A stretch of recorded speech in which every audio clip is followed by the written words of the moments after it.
안녕하세요. 저는 올해 60대 중반이 된 남자입니다. 오늘은 저희 파란만장한 인생 이야기를 한번 풀어볼까 싶어요. 제 인생엔 정말 우여곡절이 많았고 너무 힘들었습니다. 거지처럼 살아가던 저도 한순간에 벼락부자가 되기도 하더라고요. 이런 거 보면 세상에는 정말 신이 있나 싶기도 합니다. 저는 어렸을 적부터 부모님을 잃고 여동생과 단둘이서 살고 있었어요. 고등학생 때 돌아가셨는데 한순간에 집안에서 경제적인 일을 하고 계시던 두 분이 사라지시니까 저와 동생은 매일을 굶어야 했죠. 저는 공부를 잘했어서 대학교에 가고 싶었지만 돈이 너무 없었고 결국 고등학교를 자퇴하고 공장에 들어가서 일을 했습니다. 제 꿈은 이루지 못해도 괜찮으니 여동생만큼은 하고 싶은 거 다 하게 해주고 싶었거든요. 그래서 동생 하나만 바라보면서 살았습니다. 새벽에는 이웃집 할머니 집으로 가서 돼지 먹이도 주고 돼지 배설물도 치우면서 돈을 벌었고 해가 뜨면 해가 질 때까지 공장에서 열심히 일을 했습니다. 몸에는 돼지의 배설물 냄새가 매일 배어 있었고 사람들은 저를 멀리하기 시작하더군요.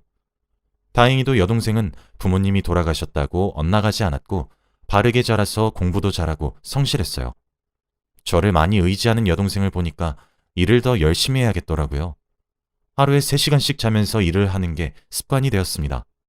그러다가 하루는 제가 너무 힘들었는지 쓰러진 적이 있어요. 공장에서 기계를 돌리다가 머리가 어지러워서 눈을 잠깐 감았는데 눈을 뜨니 병원이더라고요. 그런데 일어나니까 팔이 한쪽이 없었습니다. 엄청난 고통이 제 팔을 감쌌고 저는 눈물이 흘렀죠. 저는 과로로 인해서 쓰러지면서 기계에 제 팔을 넣었다고 해요.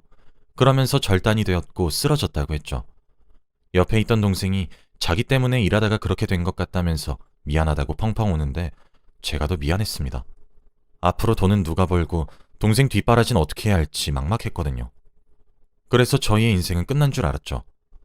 저는 집에서 한쪽 팔로 부업을 시작했고 처음엔 너무 힘들었지만 적응하다 보니 속도도 점점 빨라지더라고요. 그치만 제가 공장에서 일을 할 때만큼 돈을 벌지 못했습니다.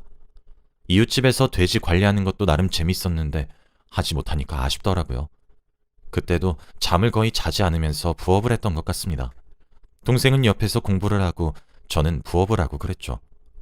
그렇게 저와 여동생은 돈을 덜 쓰면서 생계를 유지해갔고 다행히도 동생은 간호사의 꿈을 이룰 수 있었어요. 동생은 성인이 되니까 더 성숙해졌고 남자친구도 사귀면서 놀러 다니더라고요. 저는 연애를 한 번도 해보지 못했었는데 동생의 웃는 모습을 보니 저도 연애가 하고 싶어서 집안에서만 있는 생활을 그만하고 밖으로 다녔습니다.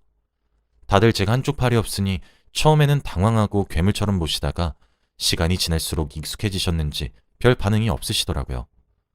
저희 동네가 워낙 작아서 아마 다 아시는 분이라 그랬던 것 같습니다. 그런데 거기서 제 연인을 만나게 되었어요. 저는 동네를 걷다가 슈퍼마켓에 들렀는데 거기에 주인 자리에 앉아 있더라고요. 그 슈퍼마켓 주인 아주머니와 친해서 자주 갔는데 아주머니는 안 계시고 아리따운 여성분이 계셨는데 아마 따님분인 것 같았습니다. 저는 얼굴이 빨개졌고 물건을 사고 계산대에 올려두었죠. 그때 주인 아주머니께서 들어오시고는 어이구 영민이 왔냐? 인사해 우리 딸 이라며 그 여자분과 인사를 시켰어요. 저는 빨개지는 얼굴을 가릴 수 없었고 아주머니는 어이구야 영민이 얼굴 빨개지는 거 봐라 우리 딸 마음에 드나 보다 뭐 소개해줄까? 라며 말을 했죠. 저는 괜찮아요 라고 소리치고 슈퍼마켓을 뛰쳐나왔습니다. 그리고 집에 갔는데 며칠 동안 그 여자의 얼굴이 생각나더라고요. 얼굴도 하얗고 긴 생머리였는데 그녀는 너무 제 이상형이었습니다. 그런데 며칠 뒤 슈퍼 아주머니께서 저희 집을 알려주셨는지 그녀가 저희 집 앞에 서 있었어요. 그녀도 제가 마음에 들었나 봅니다. 그날부터 저와 그녀는 매일 만났고 연애를 시작하게 되었죠. 여동생은 신기하게도 제가 연애하는 걸 바로 알아맞혔고 어떻게 알았냐고 물어보니까 얼굴에 생기가 돈다고 하더라고요. 정말 신기했습니다. 팔을 잃고 다신 여자를 만나지 못할 것 같다고 생각을 했지만 얼굴도 예쁘고 성격도 착한 이런 여자를 만난 건 정말 행운이라고 생각했어요. 그리고 저는 오랜만에 친한 친구를 만났습니다. 제가 고등학교도 중퇴하고 일을 하면서 바쁘게 살다 보니까 친구도 없는데 이 친구 저의 유일한 친구였거든요. 술을 한잔하면서 이런저런 이야기를 하는데 갑자기 친구가 야, 너 주식이라고 아냐? 이런 말을 하더라고요. 옛날에 들어보긴 했는데 하는 사람도 적고 정확히 뭔지도 몰라서 관심이 없었거든요. 그런데 친구가 요즘 주식이란 걸 하고 있다고 하는 겁니다. 근데 주식을 하고 돈을 엄청 많이 벌었다면서 자랑을 하길래 세상에 공짜 돈이 어딨냐? 돈 그렇게 쉽게 못 벌어. 라고 말을 했죠. 그런데 친구는 자기 한 번만 믿으라면서 이것만 사면 제 인생이 핀다고 하더라고요. 저는 절대 믿지 않았습니다. 솔직히 제 형편에 돈으로 장난칠 여유도 없었고 당장 내일 밥 걱정부터 해야 하는데 친구가 그렇게 말해도 귀에 들어오지 않았습니다. 주식이 들어온 지 얼마 되지도 않았고 주위에서 하는 사람이 없다 보니까 믿기지 않았거든요. 그런데 친구는 내가 진짜 엄청난 정보를 들고 왔다니까? 나 딱 한 번만 믿어. 너 나중에 배 아프다고 하지 마라. 그래, 네가 안 믿으면 어쩔 수 없지. 네가 돈을 넣었는데 잃으면 내가 그 돈 3배로 줄게. 라고 하더라고요. 도대체 그게 뭐길래 저렇게까지 말하는지 싶었어요. 친구가 그렇게까지 말하니까 흔들리긴 했습니다. 솔직히 2배도 아니고 3배면 엄청 크잖아요. 제가 아는 그 친구는 한 번 뱉은 말은 무조건 지키는 사람이라서 믿을 수 있었습니다. 그래서 알겠다고 하고 속는 셈 치고 돈을 친구한테 맡겼어요. 친구 말로는 주식은 오래 봐야 한다며 그냥 자기한테 돈을 준 걸 까먹고 있으면 주식이 오를 때 자기가 알아서 뺏어준다고 하더라고요. 그래서 친구가 어디다가 돈을 어디다 넣었는지 저는 전혀 알지 못합니다. 친구는 야, 주식 오르면 20%는 나 주는 거다 라고 하길래 그러라고 했어요. 솔직히 기대도 없었고 돈을 친구에게 3배로 받을 생각만 하고 있었네요.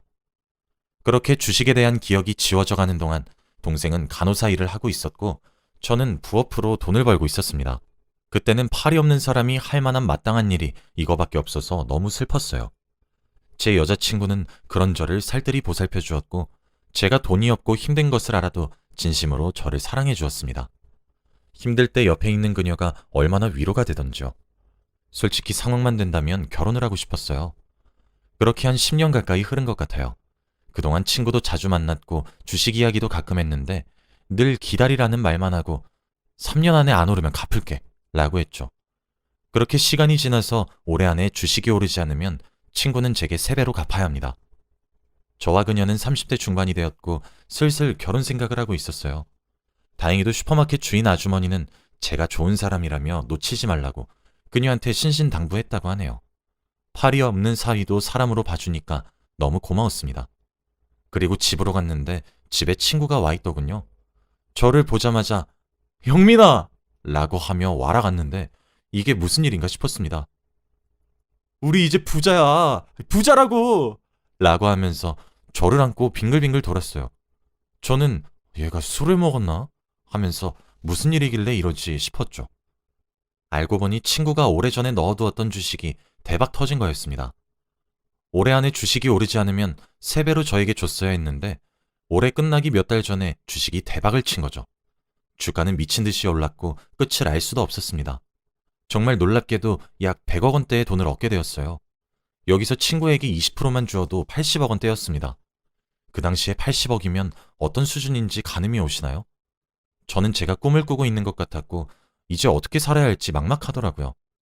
친구는 모든 돈들을 제 통장에 이체시켜 주었고 그날같이 술 한잔하면서 기쁨을 느꼈습니다.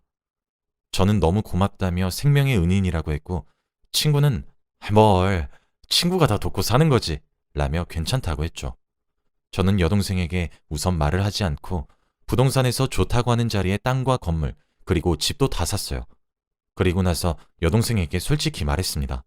좋다고 펄쩍펄쩍 뛰는 동생에게 그동안 못난 오빠 밑에서 고생 많았다고 선물로 집과 땅 건물을 각각 하나씩 주었어요. 그러니까 여동생은 좋다고 하면서 당장 남자친구와 결혼식을 올렸고 저도 바로 여자친구와 결혼을 했습니다. 아내는 저한테 어떻게 이런 행운이 있냐며 자기와 결혼해 주어서 고맙다고 하더라고요. 제가 돈이 한 푼도 없을 때부터 만났던 여자였기에 믿음이 있었고 평생 함께하고 싶었기에 그녀와 결혼을 결심할 수 있었습니다. 저와 아내는 결혼을 하고 건물 부자, 땅 부자로 살아가고 있었어요. 부동산 사람의 말처럼 제 땅에는 엄청나게 많은 건물들이 들어섰고 건물도 들어오는 사람들이 많아서 한 달 월세만 받아도 둘이 사는 데에는 너무 벅찼습니다. 제 친구가 아니었다면 저는 평생 부업이나 하면서 늙어갔겠죠. 저는 항상 그 친구한테 고맙다고 해요. 생명의 은인이라고 하면서요. 그리고 저와 아내는 아이를 갖기로 했습니다. 이제 신혼생활도 어느 정도 즐겼고 팔이 없는 아빠라서 아이를 키우는데 불편할까봐 걱정되긴 했지만 그래도 아이를 가지고 싶어서 낳기로 했습니다. 아내는 아들을 낳았고 아주 장군감이었습니다. 저는 아들을 부족함 없이 키우고 싶었고 외동아들이라 해달라는 것을 다 해주었어요. 제가 어렸을 때 하루 종일 일만 하면서 놀지도 못하고 산 게 한이 되었는지 아들은 놀고 싶을 때 놀라고 하고 공부하고 싶을 때 공부하라고 하면서 자유를 주었죠. 그런데 그 자유가 잘못된 건지 점점 엇나가더라고요. 사춘기가 되면서부터 저와 아내에게 반항을 하기 시작했고 돈이 소중한지도 모르고 흥청망청 쓰고 다녔습니다. 아내와 저는 우리가 자식 교육을 잘못 시켰나 보다 라고 하면서 한탄했죠. 아들의 반항은 날이 갈수록 심해졌고 저와 아내가 걷잡을 수도 없을 만큼 폭력적이었어요. 한 번은 아내한테 반항을 하다가 아들이 자기 화를 참지 못하고 옆에 있던 TV 리모컨을 던졌는데 아내의 머리에 맞은 겁니다. 아내는 큰 충격을 받은 듯했죠. 그 뒤로 아들의 화는 조금 사그라드는 듯 싶었지만 어림도 없었습니다. 매일같이 불량 학생들이랑 어울려 다니면서 새벽 늦게 들어오고 학교도 다니지 않았어요. 제가 어렸을 때에는 학교를 다니고 싶어도 못 다녔는데 말입니다. 아내는 머리가 다치기 전까진 매일같이 아들에게 혼내곤 했는데 다친 후부터는 아들을 혼내지 않더라고요. 그리고 계속해서 어지럽다, 속이 메스껍다 이러면서 구토도 하고 그랬습니다. 리모컨에 처음 맞았을 때에는 병원에서 아무 이상이 없다고 했는데 아내가 약 6개월 동안 그런 말을 하니까 조금 심각한 것 같더라고요. 그래서 서울에 있는 큰 병원으로 가서 정밀 검사를 받았습니다. 그런데 거기서 아내가 뇌진탕이라고 하는 게 아니겠어요? 의사 선생님께서 과거에 머리에 세게 충격을 가한 적이 있나요? 그때부터 아마 뇌진탕 증상이 시작됐을 텐데 라고 하셨죠. 원래 뇌진탕은 다들 처음엔 대수롭지 않게 여기시는데 시간이 지날수록 후유증이 커진다고 했어요. 앞으로 머리를 조심해야 하고 혹시나 쓰러지면 머리는 절대 부딪히면 안 된다고 했죠. 저와 아내는 너무 충격적이었고 제가 한쪽 팔로 열심히 아내를 병간호해 주기로 했습니다. 그리고 얼마 뒤 갑자기 아들이 소개해 줄 사람이 있다고 하는 겁니다. 저와 아내는 여자친구를 사귄 건가 싶어서 기대를 하고 있었는데 정말 충격적이었어요.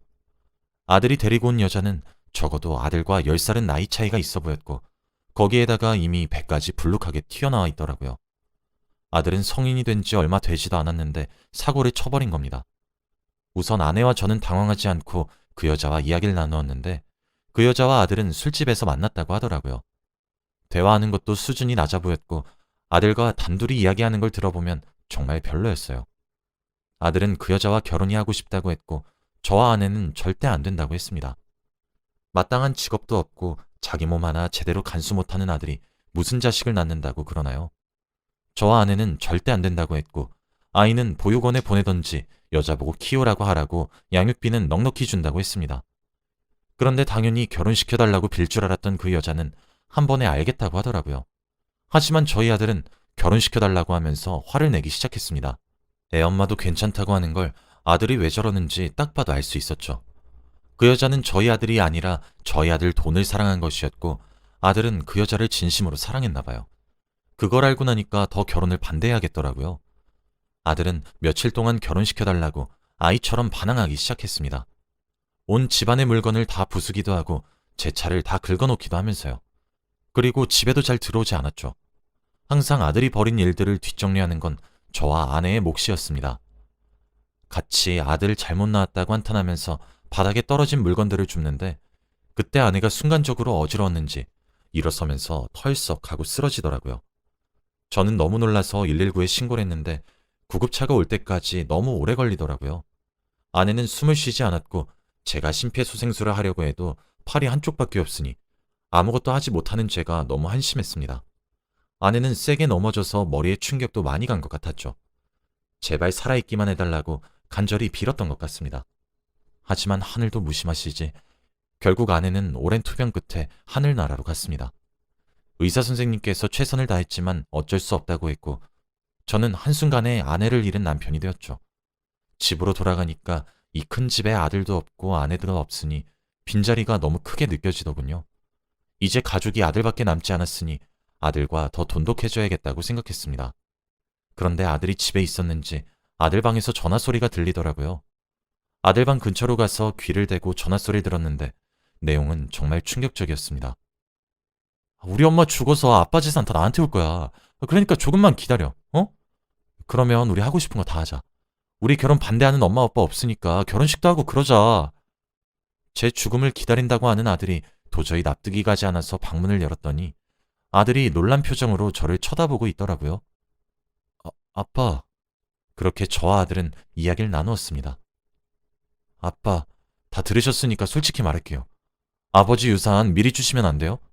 어차피 돌아가시면 저한테 다 물려주실 거잖아요. 그리고 아버지 돈 쓸 일도 없으시고 집이랑 건물, 땅들도 다 제 명의로 바꿔주세요. 생각해보마. 아들의 요구는 너무 당당했고 저한테 돈을 맡겨놓은 사람처럼 행동하더라고요. 제가 생각해본다고 하니 아들은 기분이 좋았는지 싱글벙글 웃어댔습니다.